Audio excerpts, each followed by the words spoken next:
All right, hello, ladies and gentlemen. Today we are talking about training over the holiday period, and I'm going to be sharing with you a really simple strategy on what you can sort of do to, fit in a little bit of exercise, fit a little bit of training in around this crazy part of the year. Now, we all know during the holiday period, there's always a few weeks of just craziness. We've got family commitments, social commitments, we've got holidays, we've got wrapping up work, we've got all these things that come up, and there's so many things going on. And in all honesty, for the majority of people, trying to keep up a normal training load and keep your normal training that you do during the week during this holiday period is just not realistic. It's not really going to happen for most people. And it's something that I wouldn't even recommend aiming for most people, because sometimes aiming for that is just going to add more stress into your life during this period. And when we fail to reach that, which many of us do, it just adds guilt, it adds more stress, and it's just not a good thing. So today I'm going to be talking you through a really simple strategy which you can use to pull back your training during this time and give you just a little tiny element of training to help maintain things over this time and also help manage stress.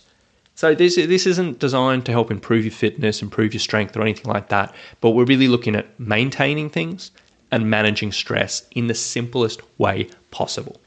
Now, before I go any further, I'll just say, if you are the type of person who does crave doing more exercise during this time, if you love keeping up your normal routine, if you actually have more time during this time or whatever it may be, don't worry about this. Just do your thing. But this is really designed for the people who are strapped for time, they're stressed, they got a lot going on, and they're just trying to get through this period before the new year comes around, and then they can reconsider their exercise and yada. So essentially, when it comes down to the holiday period, I recommend looking at 3 different areas. Area number 1 is your strength. Now, during this time, as I said, we're not looking at improving your strength. We're not looking at fitting a whole bunch of sessions in or anything like that. We're looking at the bare minimum that you can do to help maintain your strength over this time, or at the very least, minimize any losses. So what I recommend here is picking 2 to 3 key strength exercises. That's literally it. So this might be 1 lower body pushing exercise. So something where you're really pushing, it's going to work the quads predominantly.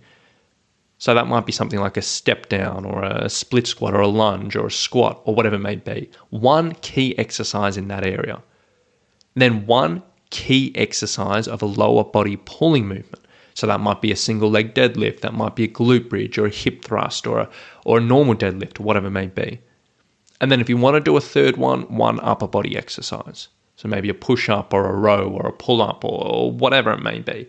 And that's literally it.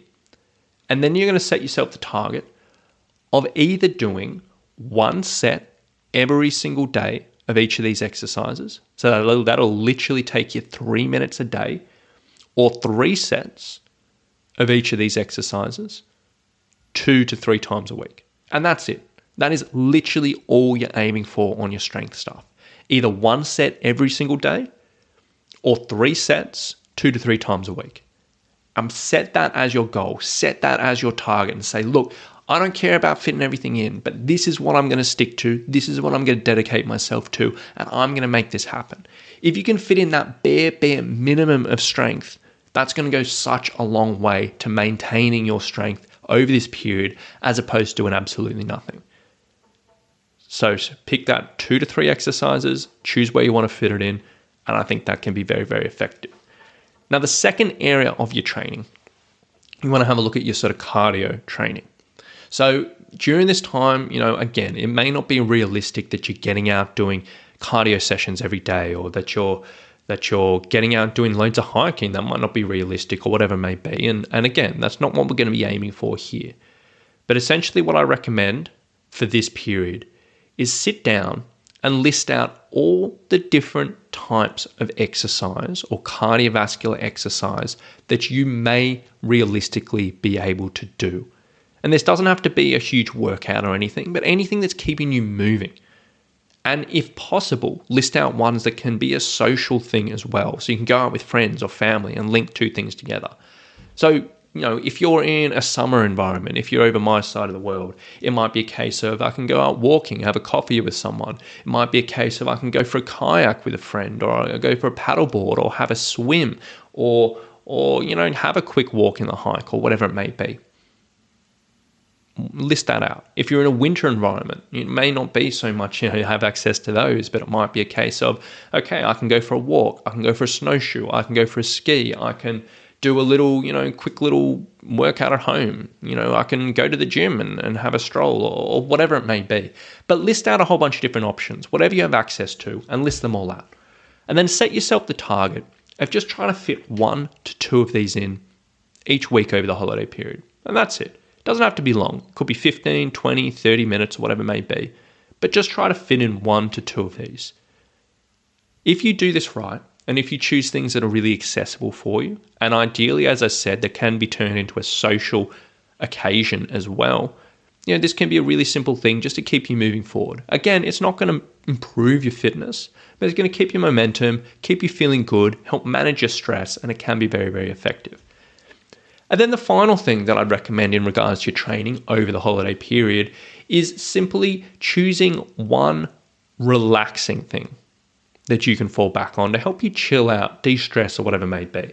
And something that's very, very small, but this will help chill you out. So this might be doing 10 minutes of stretching. This might be doing a quick yoga class that you have recorded. It might be doing a little bit of foam rolling.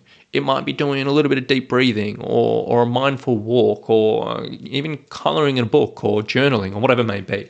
But choose one thing that can be used as a relaxing thing. So when things are getting crazy, things are getting stressful, or whatever it may be, you can fall back on this and just say, hey, I'm going to do this today and help me chill out. And that in itself can go a long, long, long way. And essentially over this holiday period, that's probably what I recommend you stick to if you do struggle to fit things in during this time. Just pick those 2 to 3 strength exercises. Choose 1 or 2 cardio things that you can fit in a week, and really, really simple, short and social. And then choose 1 relaxing thing. Lean on that for this period until things settle down for you. Set yourself a target and say, look, these are the things I'm going to stick with, whatever it may be. This is what I think is realistic going to fit into my life. And then just go with that.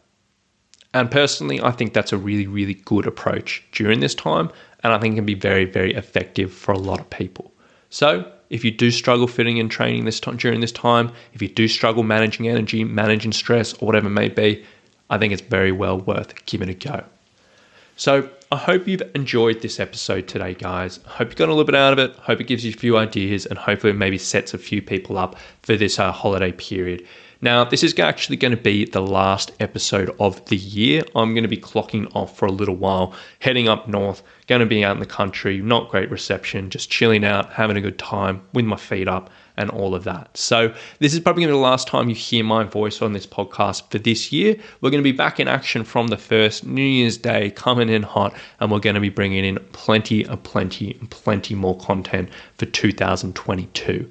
But before I wrap things up, I just want to say, for all my listeners who've been with me this year, previous years, or whatever it may be, just a massive, massive thank you for being a part of this podcast, for being a part of the Summit Strength journey, for being a part of the world of just training for hiking in general.